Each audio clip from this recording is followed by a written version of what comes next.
see that smile on your face. That's what we like. Hi, thank you for having me. It is a pleasure to have you. And we want to thank you for coming back to Unfiltered Unspoken Podcast, where we told you we're going to continue sharing life experiences. Ain't that right, Sid? That's right. All right. So we have another wonderful guest with another amazing life experience. And hopefully she's going to connect to you so that you can start the journey to healing. Carolyn, thank you for being a guest on Unfiltered Unspoken Podcast. Can you tell us a little bit about yourself? And then, as y'all know, City Sid is going to kick off the first question. Okay. Yes, my name is Carolyn Deck. I'm from New Zealand, a little island south, where are we? East of Australia. For those that don't know, as my husband would say, little south of Miami. I grew up in a family, two girls, my big sister and I. And I do believe there was love to start in this family with my parents, but then sadly, love went from in one door and out the other, and things started to unravel fairly quickly. My mother sadly was an alcoholic, started drinking more, and it was quite dysfunctional, to say the least. We would have visitations from our police force. I would find myself running away. It was troubling as a little girl trying to process this. Fast forward, there was a family meeting that I actually wasn't included in, and it was to try and decipher where I was going to be placed. What are we going to do with her was the question. And I'm very grateful to this day. My sister said, well, we'll have her. And that really started my journey of travel, actually. From there, I moved from one home to another. I moved from one city to another. And then within 12 months, I'd been at 3 high schools, and I found myself in Winfield, Kansas. It was such a blessing, actually, to find myself there and with this amazing, loving family that risked everything, really, to have me. I felt truly wanted, and I experienced what love looked like, what it sounded like, love in action. And that was the beginning of a process of healing that I didn't actually realize until decades later, that I guess I needed. Because, our shape comes from our experiences and our past. And unless we're intentional, sometimes we carry them on in life, don't we? And so, that's what was happening. Anyway, I went back to New Zealand after 12 months and became a travel agent. And then, as I say, that theme continued throughout my life. I then married my long-term friend and wonderful man, Brendan, who actually was a client. So that's interesting. His dad was a client of our company, travel office. Anyways, and we traveled and then we got married, had children, found ourselves in Australia with 4 children, had one more, and then moved again. And here we are. We've been in Chicago nearly 10 years. Well, thank you again for joining us, Carolyn. You are a journalist dream. You just lay out everything just so nicely for the questions to come. All right. So we always start from the beginning, and it seems like, the beginning is where things started for you. So tell us a little bit about your home structure, what was growing up like, what were your parents like, if you suffered any traumas growing up, and kind of that change from, the loving family to, yes, just issues. Yes. Well, like I said, things started well. I was a normal Kiwi girl, as we're called. You know, we loved the outdoors. We go camping. We were a very sporty family. But slowly, as my parents' relationship started to dissolve, sadly, Mum drank a whole lot more, and Dad exited the scene more frequently. He got more involved with outside the home. He was an amazing man. He's passed. So I look back and he had a heart for people. He did, and heart for street kids. Actually, he mentored and helped these young boys make good choices and get educated. And meanwhile, I'd scratch my head and go, well, hello, what about me? And it wasn't till decades later, actually, in the process of writing my book, that I realized that Dad kind of raised me as a boy because that's what he longed for. He longed to have a son. The marriage ended. Dad remarried somebody much younger than himself, and then had a son, and proceeded to tell us that finally he has the boy, and the name Isaac means long-awaited son. And that was really a dagger in the heart, because I actually know that's not what Isaac means. Isaac means laughter. It's an old Bible story, Abraham and Sarah, and they both kind of laughed like, don't you realize, God, how old we are? Like, we're not going to have a kid. Anyway, so, there was a lot of baggage that I carried, I guess, from this brokenness of my family, the violence that unfolded. When you look back, you think, was that week after week, day after day? I'm not quite sure if it was, but that was frightening, and that was of great trauma as a child. And then seeing my brokenness of my mum and her drinking, it would be 2, 3 in the morning, and I would be putting her to bed. Yes, and then I can remember another time going to school, and we were on a class excursion. We got on a bus, and there was an ambulance outside of school, and there was a person lying on the ground. And I looked out the window, and someone said, "Isn't that your mother?" Yeah, she had followed us to school. She'd drunk a lot, and I don't know if she collapsed or had a car. I'm not sure. But these are just some of the things that I still do recall, that I had to learn to somehow cope with. And it was when my sister actually stuck her hand up and said, "We'll take her," that I'm like, okay, I'm going to be free of this. I've got a new start, a new school, a new city. I'm really going to make the most of this. So that's when the cogs of the mind started changing, and the environment changed, and opportunity came about. Oh, wow. Oh, that's a beautiful thing. So I want to jump back to, as a child, having a dad that's not being present in the home, and having a mother that is an alcoholic. What are some of the things that you experience emotionally from that? There was, I'm 62 now, so in the process of writing my book, I'll just say the good Lord wanted to walk me back to those days, not to relive them, because that's traumatic, but to revisit so that then I could heal.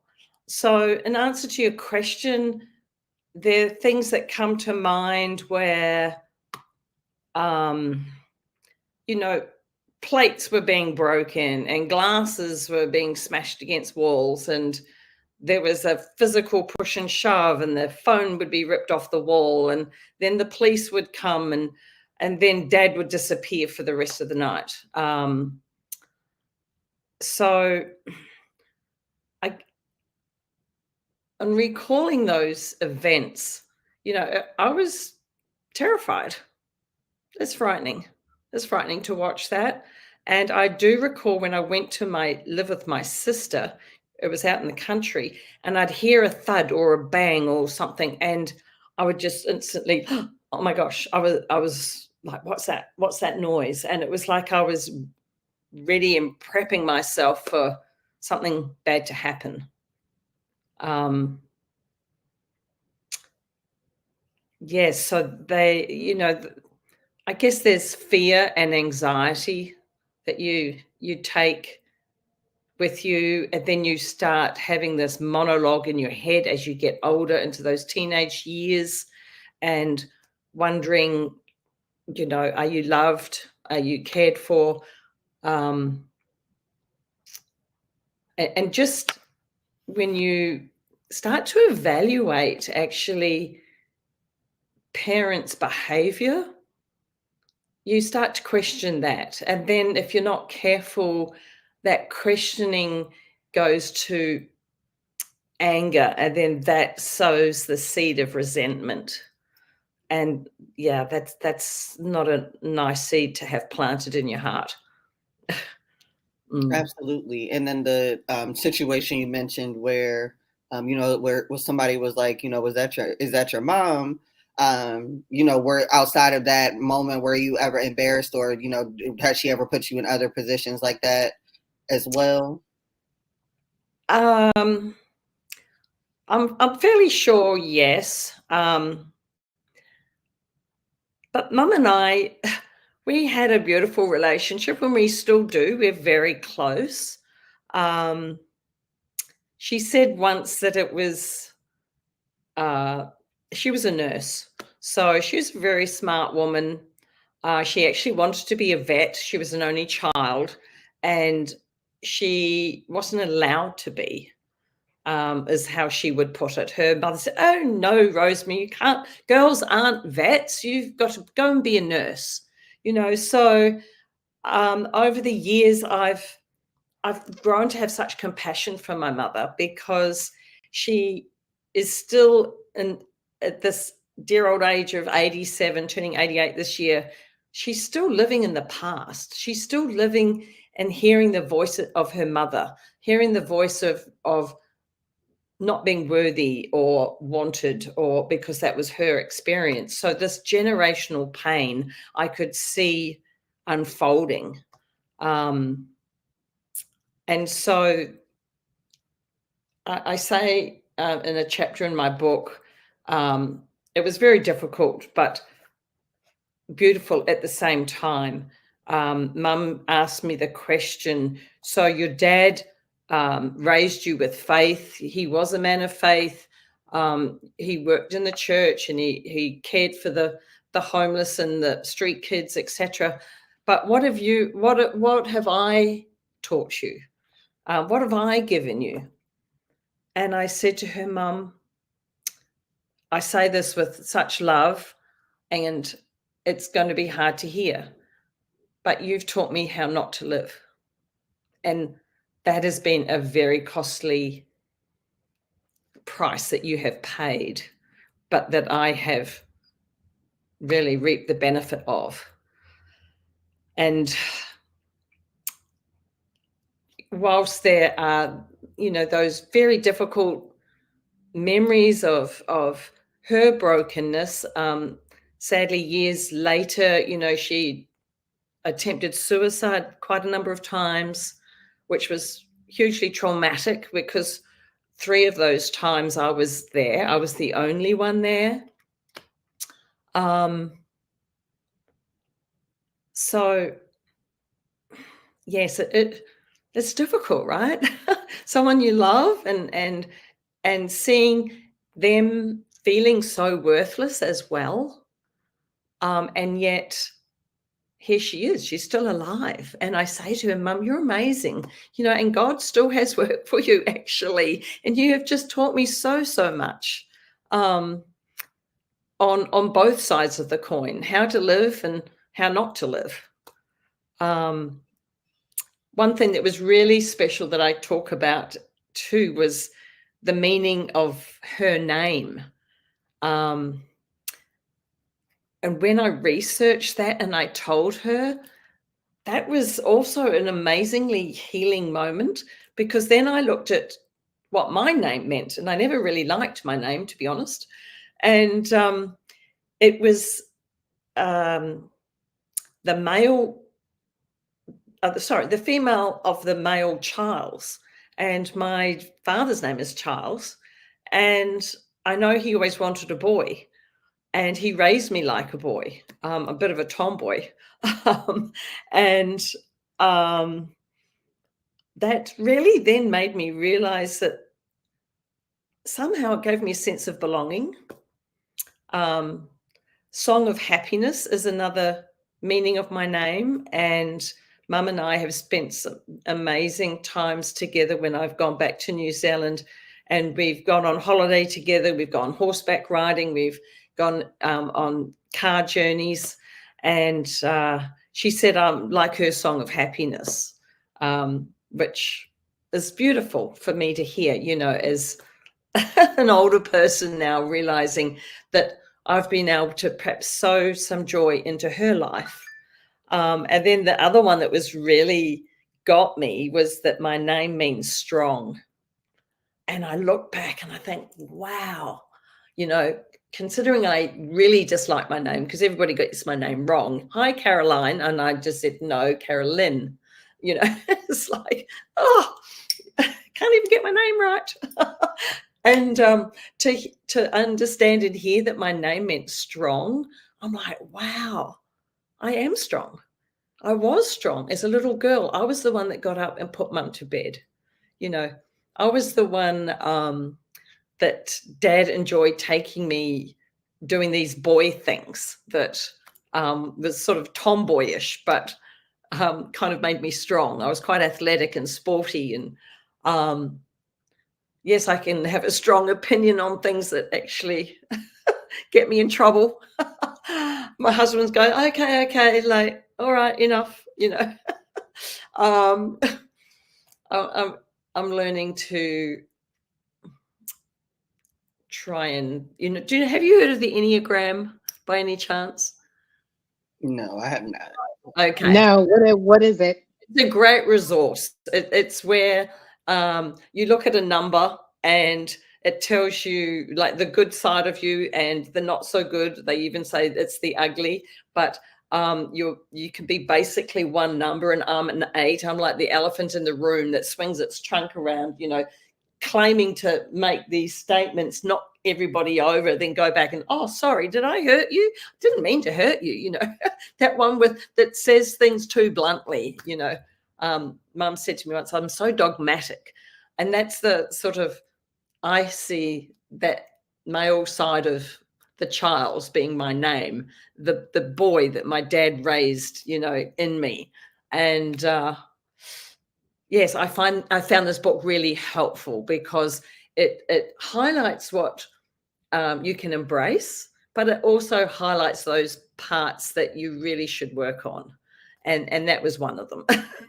Just, there is a color gray. You don't have to be so black and white in your opinions and in your judgments. And yes, so sorry, have I gone off track? Maybe. Yeah, you're fine. You're fine. That's all right. Yeah. So the importance of name and also I realized, I think with my parents, to be honest, as I've looked back and I've looked at other dysfunctions within my family, and then I look at my immediate family, married, 34 years, 5 amazing kids. And what I've really learned is that you come together, but you're still broken people, right? It's not like we've got it all together. And to understand, this is why I love this Enneagram, because it helps you grow. It helps you to be a better you, helps you grow into understanding what shaped you, your experiences, some of that baggage you've brought along with you that you can actually dump. You don't need to have this resentment anymore. You can let it go. Live free, you know. Mm-hmm. Yeah. Like my book says, above the turbulence, you know, using the pain of your past for purpose. That's my passion now. And that's what I've learned to embrace from the pain of my past, that it's actually, whilst it's a hard teacher, it's a good teacher if you have the right mindset and the right perspective as to, you know, those past. Absolutely.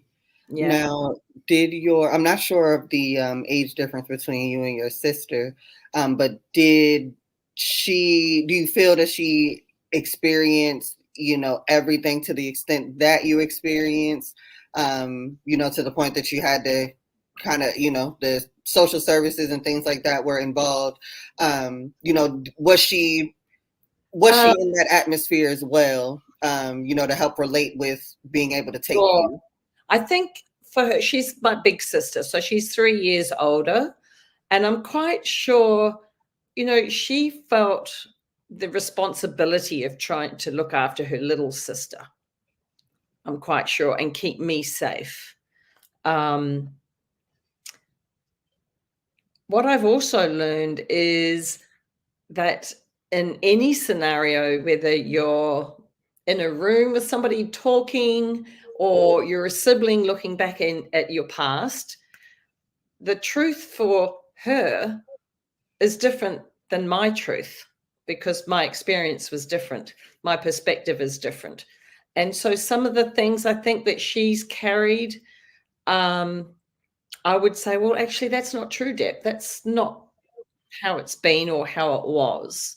And just being mindful of people's truths, like even with my mum, that was her truth as an alcoholic, her perspective, even though it wasn't true, perhaps literally. So to give you an example, I would say to her, Mum, you're incredible. You were top of your school. You were disappointed you couldn't be a vet, but you went on to be a nurse. You were head of nursing. I mean, look at what you've achieved. But she didn't ever believe that. She never believed that she was good enough and worthy enough and achieved really anything. And so with that,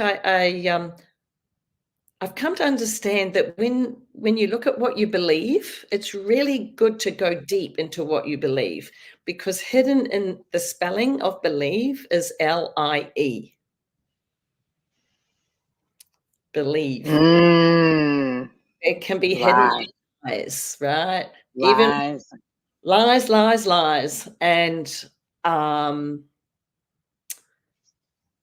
yes, I think she would have carried a different burden to me, but then she left home very early. She was young. She went off to university early and left me with Mum. And that's when I experienced more of Mum's drunkenness and different people visiting the house and being out, and then me going, well, I don't want to be here. So then I went out. So here I am out on the streets and going to clubs and things when I'm 15, 16 years old, when it's like, yeah, that wasn't a good thing. That wasn't a good place to be. And my dad helping the Boys Brigade boys, it's like, well, where are you in the picture? Why did you go off and hide? And he did. He went off and hid. And to this day, we don't even really know where he was living. We couldn't ever go to his house. So some of these things, it's deeply rooted. And what I've discovered too, actually, ladies, is that when we ask why, it's helpful perhaps to know the why, but that can actually keep you stuck because you're the victim. Why didn't Dad love me? Why wasn't he around? But when you ask a different question, what was happening to him at that time? What Yeah. pain, what guilt or pain was he carrying? What was it that had him decide not to look after me? What was going on with that? And so I find it far more constructive and helpful to ask what. You can know why, but when you ask what, for me, it's propelled me forward. Mm-hmm. Yeah. Yeah, and I'm gonna go back that really quick because I have a really quick question. Did your Yes. mother ever open up to you about some of the childhood traumas that she went through? Because I know that Yes. carries on and Yes. to the next. And Absolutely. then I'm gonna piggyback off of it. Do you think that affected your dad with her traumas and he had a resentment? Okay, so definitely, yes, Mum grew up on a farm in New Zealand, rural, and had no siblings. So her neighbours were a long way away. So she's 88 this year. So, you know, you think back into those years, the 30s, 40s, they did have a car later in, I recall, but she didn't have really friends that she could just go and play with. And so she always felt socially inept. And that's when her drinking started really. Oh, I'll just have a drink and that'll loosen me up and I'll be more social and I'll be able to chat more and be more fun. And so there was that she talked about. But also when she was a little girl, I don't know how old she would have been, maybe between 6 and 8, possibly. She overheard her mother say, Alan, just imagine if we didn't have Rosemary, we would be with Myra and Doug, which was her, my mother's aunt and uncle, and we would be cruising the world.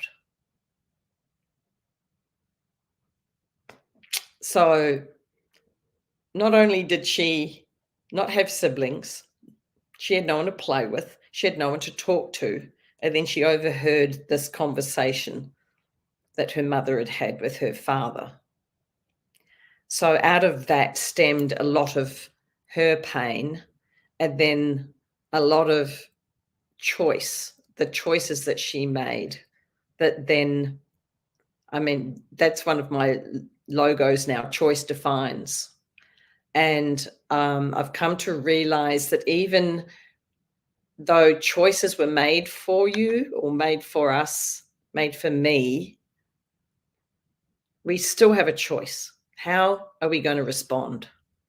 And that's where the power is, that we realize that actually, how am I going to respond to that? And when you stop and pivot for a minute or just stop and pause, it stops that inbuilt gut response mechanism. You know, I know there's some neurological pathway from the base of your brain to your frontal lobe. And when there's been trauma involved, often you're reacting before it even gets here to the frontal lobe. And so there's no conscious sort of rationale behind it. You just respond, right? Out of fear or whatever. I listened to Oprah Winfrey's book. It's amazing. What Happened to You? Have you ladies heard or listened to that? It's her Audible. It is phenomenal on all things trauma. It's about 8 hours and she talks at length with her doctor, who's a neurologist, and he explains all these reactions and it could be smell. It could be just a noise you've heard and you're all of a sudden, you know, in fight or flight. You know, you either do this or you run the other way. So I look back and I look at Mum's life and I've looked at some of these pains that she's carried with her that have then defined her to some regard because of the choices she made.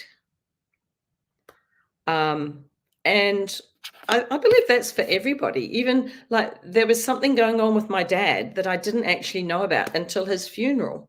And somebody made the comment, oh, well, of course, he always runs away. He ran away when he was 15 or 16. I'm not sure exactly, after his mother died. And he got on a boat from New Zealand and ended up in England. And he didn't tell anybody. He just ran away. And so, like I said, when you get married, it's all beautiful and you love each other, but you're not perfect people, and you bring your own brokenness. So Dad brought his and Mum brought hers, and then unfortunately it just fractured more and more and more. And I wouldn't suggest that it was because of Mum's drinking necessarily. She would say, and I used to hear this actually as a little girl, she used to say, charity starts at home, as Dad would get in the car and go off to another church meeting or go off to another Boys Brigade thing to go and rescue some street boys. So what was he running away from?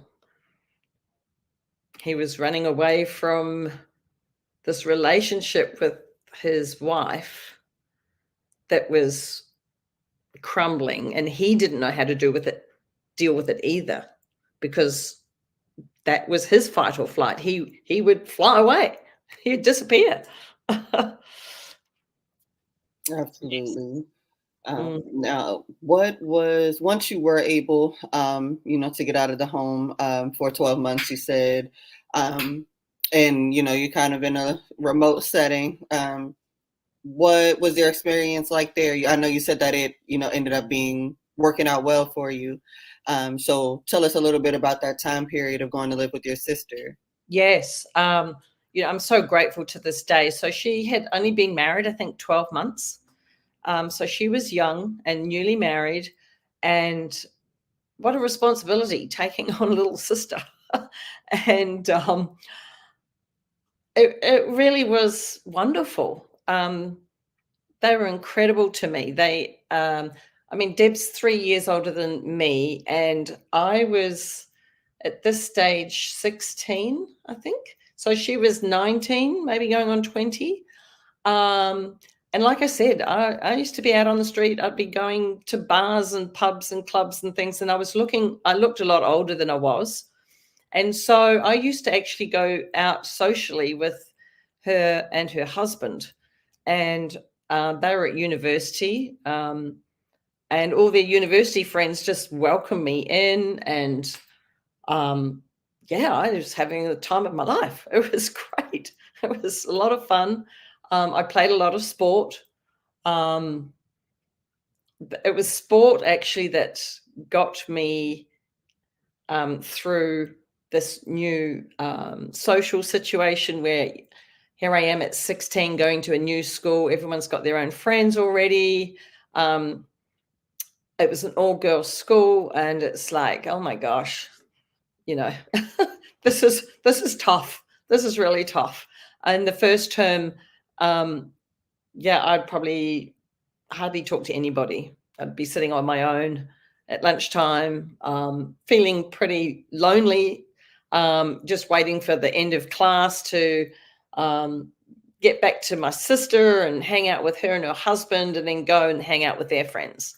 But then I made our top netball team. That's a sport that we play, predominantly a girls' sport, but now it's even mixed teams. But yes, I made our school's number one team. So that was a big deal. And then all of a sudden, all these invitations, oh, you're that girl. Oh, well, do you want to come to this party? Or we've got this going on. Come and join us. So that opened the doors to being able to hang out with kids my age, I guess. And then I joined a basketball club just because I wanted to meet more people and hang out with different people. So yeah, that year was amazing. I was in my element, and that's actually when at school there was, it's called American Field Scholarship, AFS came to town, and it was this after school thing. Come and hear you know, what this is about, and you can apply and you could be an international student and go and live abroad for 12 months. I'm like, wow, imagine that. That'd be awesome. But I wasn't very good at school, at schoolwork. I wasn't very studious. Unlike my sister, who's really good with school books and work and things.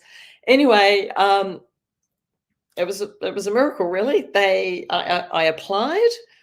They accepted me. I said it was just because of, you know, I was this happy-go-lucky sort of personality, and I enjoyed sport and enjoyed a challenge.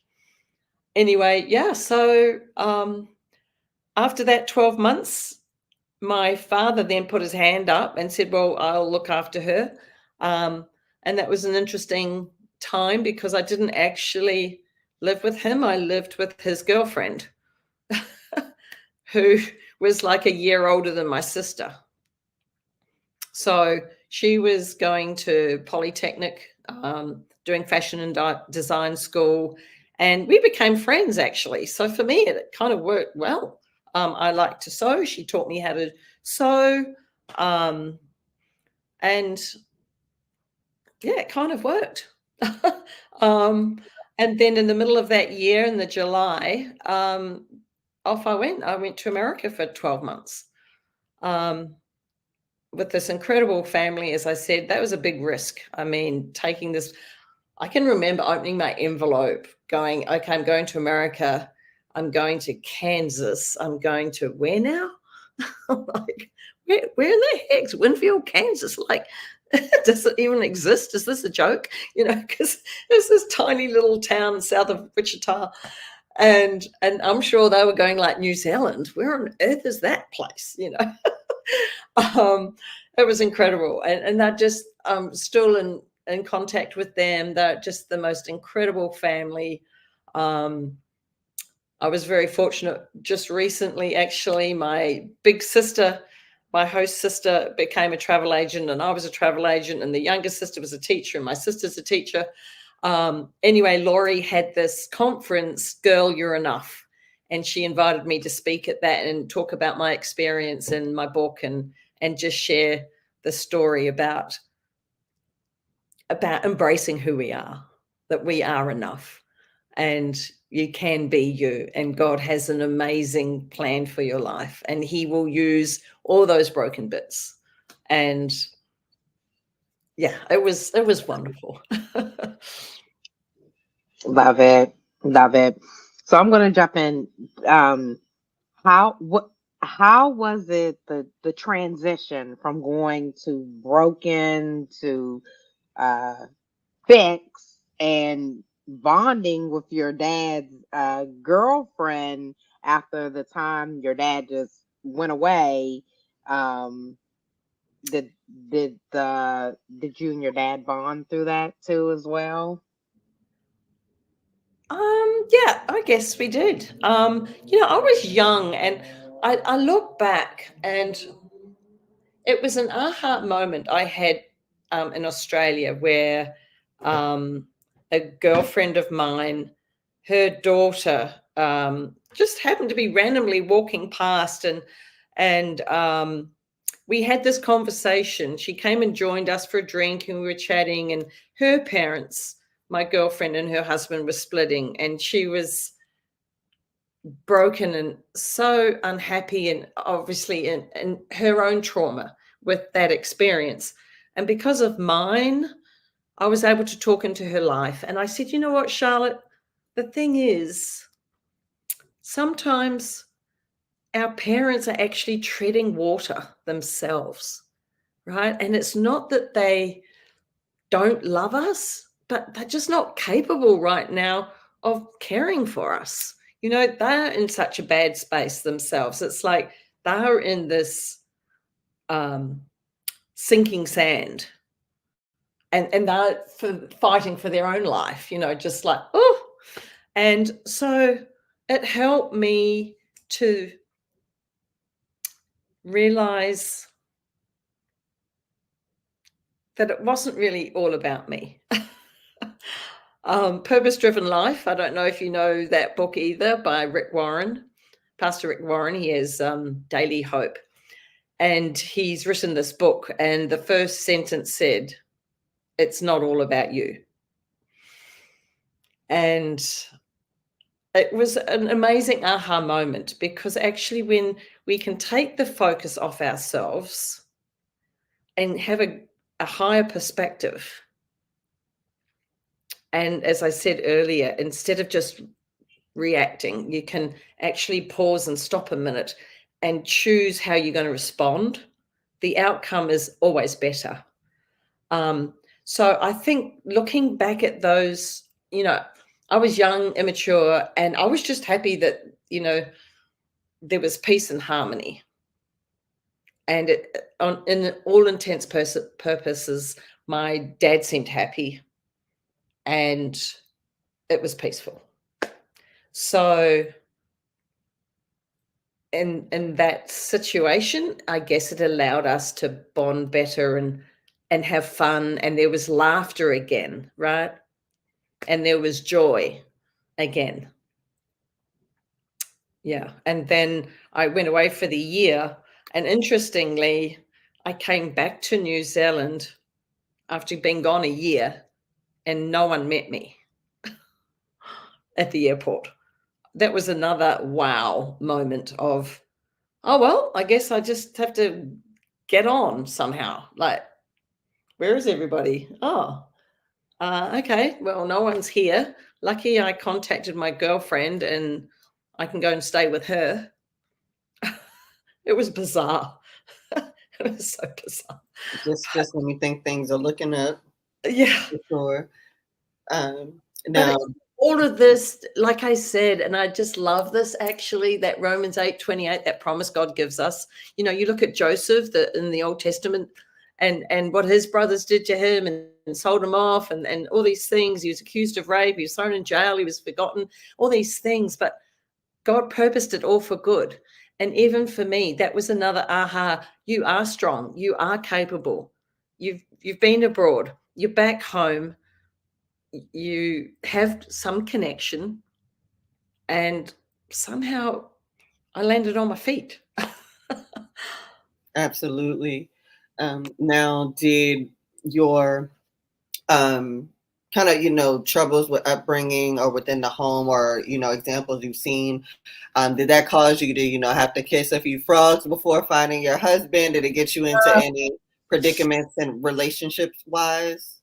Oh yes, absolutely. In all honesty, I was looking for love in all the wrong places, right? Because of an absent father.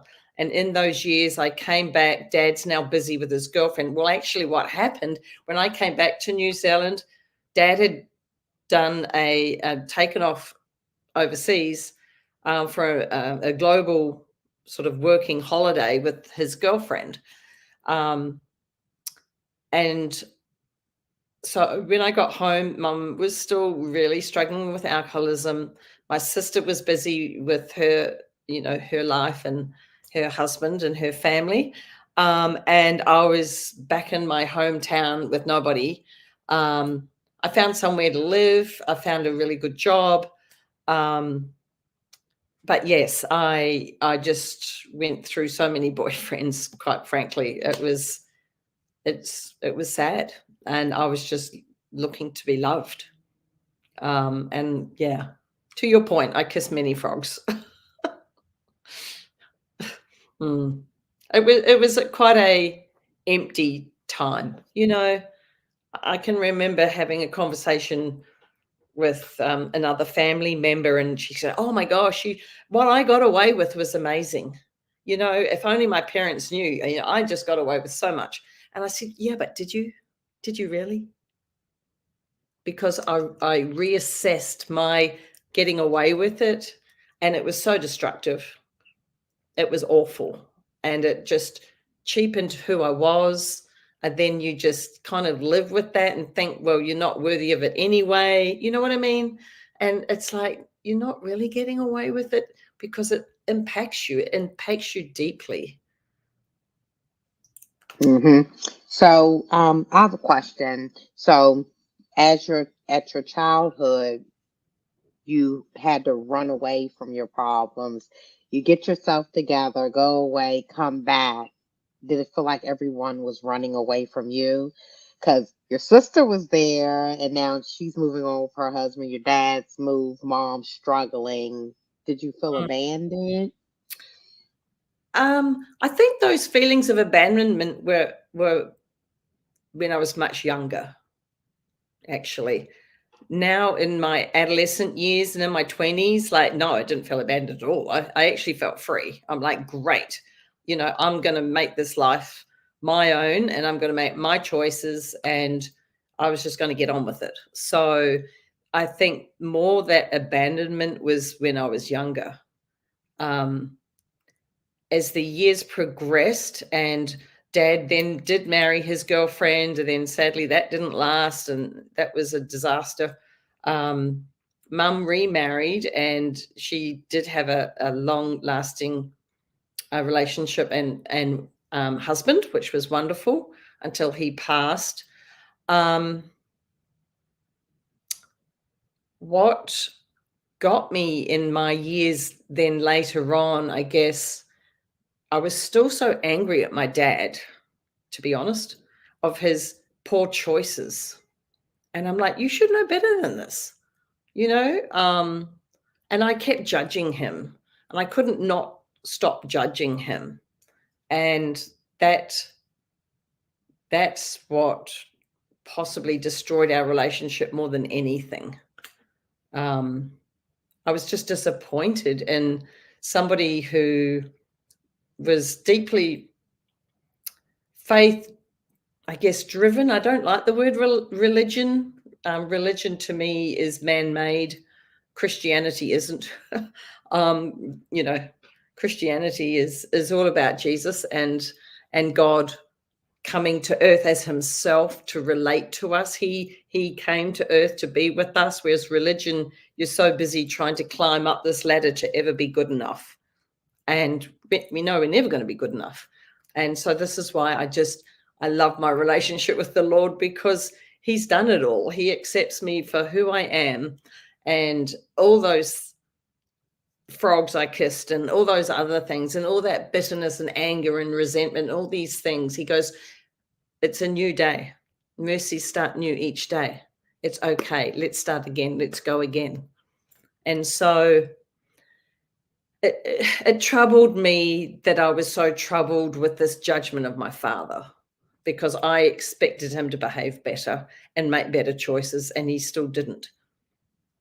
And that was deeply troubling right through to my later years of life.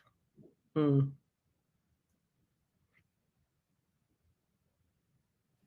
sorry, my next step. Okay. All right. Now, I know you said you all have 5 children. How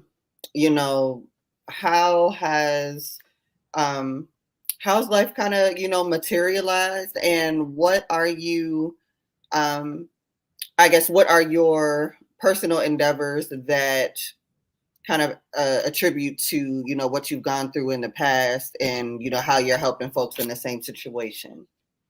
Sure. At the beginning, what really drove me, I believe, with my relationship and my husband was that, and looking at my dysfunctional family around me, it was like I was privileged to sit on the fence and look over here and, oh my gosh, really? And over here, because, this generational pain keeps going, and it's still going today. And I had the benefit of hindsight that I could sit and watch them and go, I have a choice to make here. I'll give you an example. My father has a family property that we used to go to as children for a holiday. And so when I got married and had my children, I said to my husband, well, let's go down and have a holiday with Dad.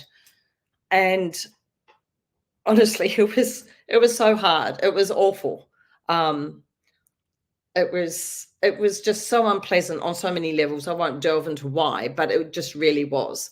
And right there and then, my husband and I, we left, went home, and we decided that's it. We're never going to holiday there ever again. We will have a holiday with Dad, but not there, not down the Sounds. My sister and her husband, though, and her husband, they continued. And at times, I think they had quite unpleasant holidays as well. And then they'd end up going home fighting, but they still went. I think Deb had this sense of duty to her dad, that this is what we have to do. And my husband and I said, actually, no, it's not. we are now married, and that's what it says in the Bible too about marriage, that husband and wife, the husband leaves his family and goes and joins her, interestingly. And so to me, it was like, okay, well, what's going to work best for my husband and I? And not me trying to pamper to what my mother or father would wish of me. It's like, no, my husband comes first now. My children come first. And so that's sort of the order that subconsciously maybe that's how I chose to look at marriage and the unity of my husband and I, that what can I choose to do that is actually going to enhance us and bring us together. And a lot of that is of humbling oneself and doing what I know, like he works long hours. So I got away from the girls' jobs and the boys' jobs. Like I said, Dad raised me a boy. So I'm like, well, I can go and mow the lawn. I can cut the hedge. I can hang that photo. I can, there was never in my head this, his job, my job, the girl's job and the boy's job. I would just get on so that when he got home, he could play with the kids, because you know what? I'd had them all day and he's got home. So there you go play with the children. Give me a break. And what's really helped me, actually, I have to say, a friend. So then we moved from New Zealand and we took 4 children to Australia, as I said. And here I am with nobody again and no family around. And I'm like, okay, well, I can do this. I've done this before.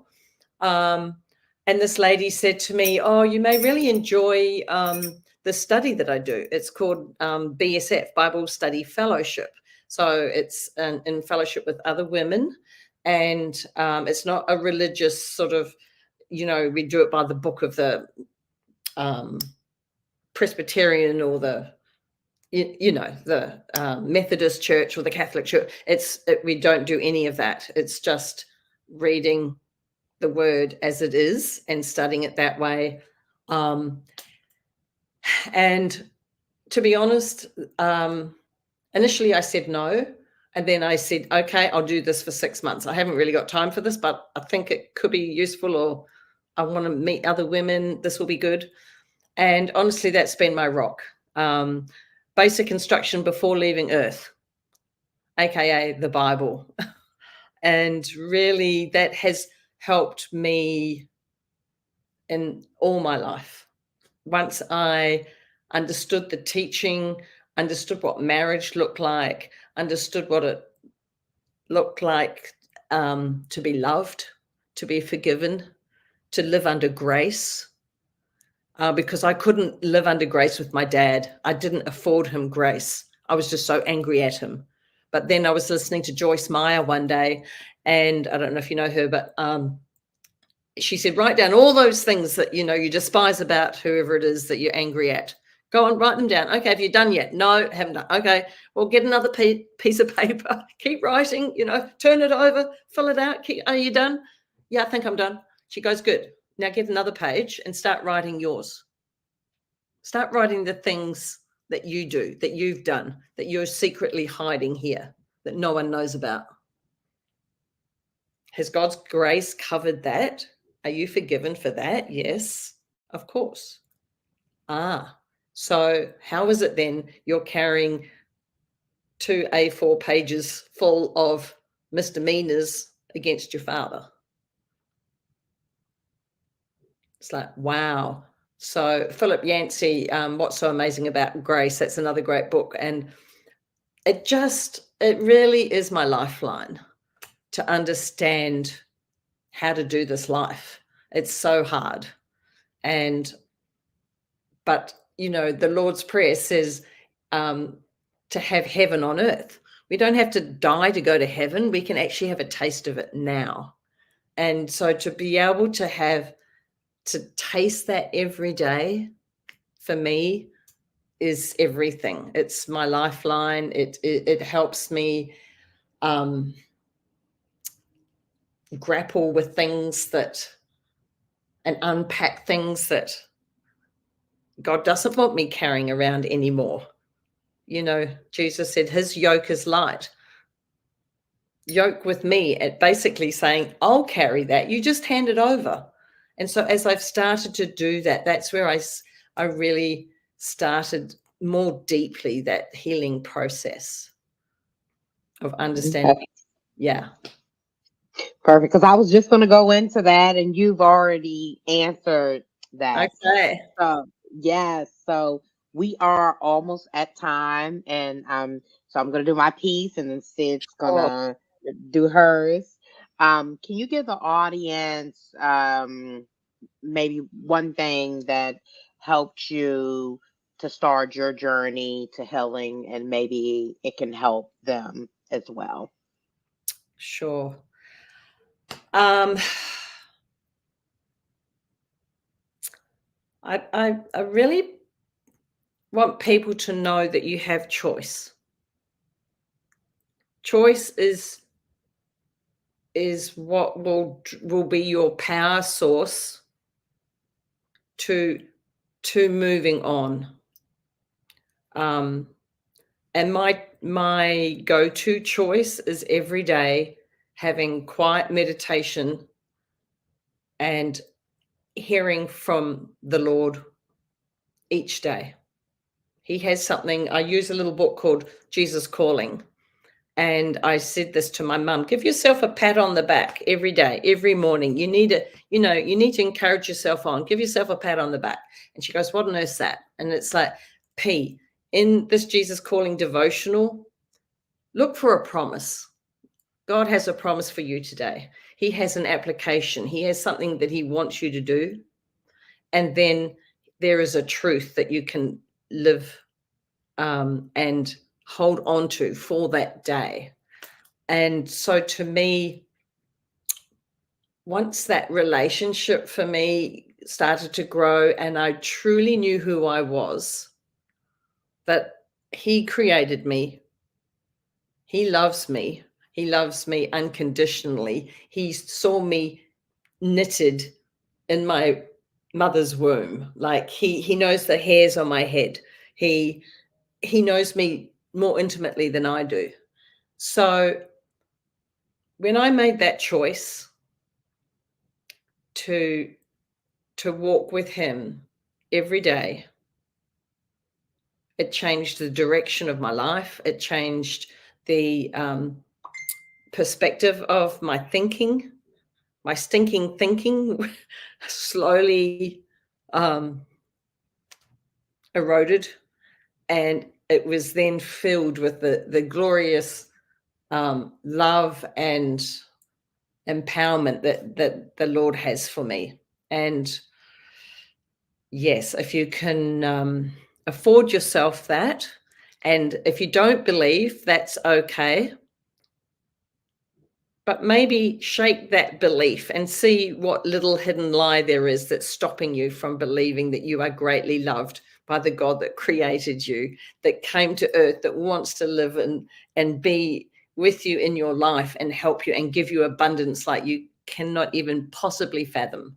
There are, I think, there's a promise for every day. And I'm like, wow, to live outside of myself is so much better. Agreed. Yes, ma'am. So we are at the end of our show here. We do like to call this segment shameless plug. So you see your information scrolling across the bottom here. You can let our viewers know how they can contact you.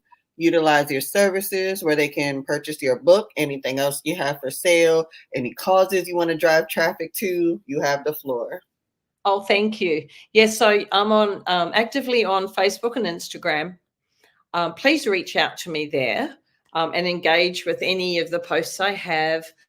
There to inspire and encourage and really try to create a community where we can help each other. My book that the Lord had me write, I didn't want to write it, I'll be perfectly honest, but he had a greater purpose, and it was just incredible. First off, he wanted me healed, and then who would have ever thought I was going to be an author? That was never, ever on the radar. And then the story of how I met a friend at a writers' conference, and he has a foundation called Faces with Names. So when I heard his story and what this foundation does, widows and children in Uganda, I decided right there and then the proceeds of my book are going to help fund the school that's over there and care for the widows in their community. And I was very privileged to go this last March and meet some of these children. Oh my goodness, they're just incredible. The widows, I've never met so many thankful people. That's so thankful for just us visiting. It was just beyond what I'd ever imagine. So you can buy my book on Amazon and know that all proceeds are going to these orphan children and these widows in Uganda. Okay, that is a wonderful, wonderful cause, and we support that. So keep that's a blessing to donate your book proceeds to a wonderful cause. You're definitely going to be blessed for that. God bless you for that. Yes, and I'm so amazed already where God has taken it. Right, I just thought, oh well, this will be good for my kids. Right, they can read my stories and of trial and victory, triumph, but it's gone into prisons. It's gone into schools in Australia. It's gone to China. I was on a global Bible study. It's gone to South America. This isn't me. This is what God has done, right? And this is what I mean. If you want an exciting, powerful life, hook up with him. I tell you, it's a ride. It's a ride and a half. The book is very easy to read. It's as if it's written as me being a travel agent, telling you, what to pack, what to leave at home, modes of travel. I mean, it's just very, very easy to read. But I do have reflection questions because I want people to grow. I want people to move on from where they are and realize that, yes, we're going to hit turbulence in life. But there will be purpose in it. I can promise you. And travel with God. And that ticket, I tell you, it'll take you, to places you would never have ever dreamed. But mostly, he wants you healed, and he wants you then blessing others. So God is good. He is. So we are at time. We want to thank you for sharing your testimony. So audience, if you have went through childhood traumas, mom having alcoholic issues, dad not being present, going through the mixed emotions, and Carolyn, you were blessed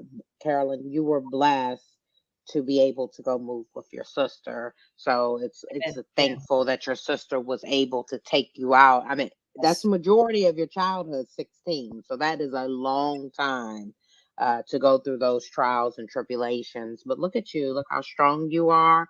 Look how you have come out of the situation.